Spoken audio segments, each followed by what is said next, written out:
There's a little bit more that you can do with the look ahead feature. We'll bring up our cube and show the path for it, and then we're going to enable the look ahead.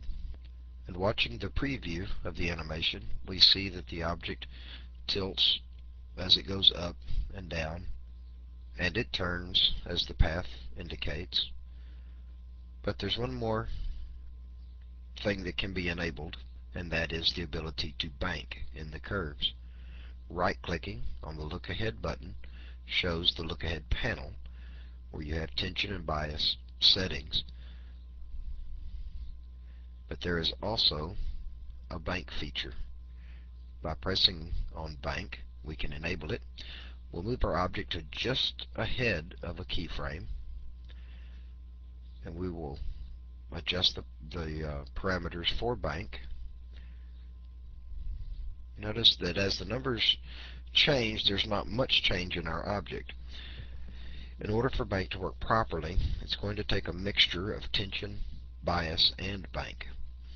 And the best way to go about determining these settings is just as we're doing now, is doing it interactively. By setting it a few frames ahead of a keyframe, we can adjust these till we get pretty close to the look we want. And it's basically just a trial and error, but you will get the best results.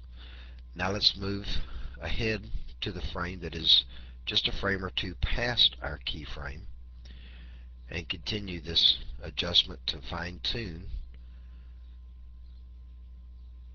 our object so that it banks and behaves and aims properly down our path.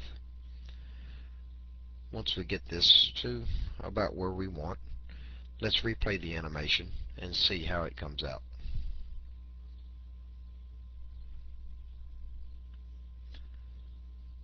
Notice how the cube now banks through the curves, very much like a roller coaster or an airplane or spacecraft would. Another thing that I need to show you also is that you can keyframe whether the look ahead is enabled or not.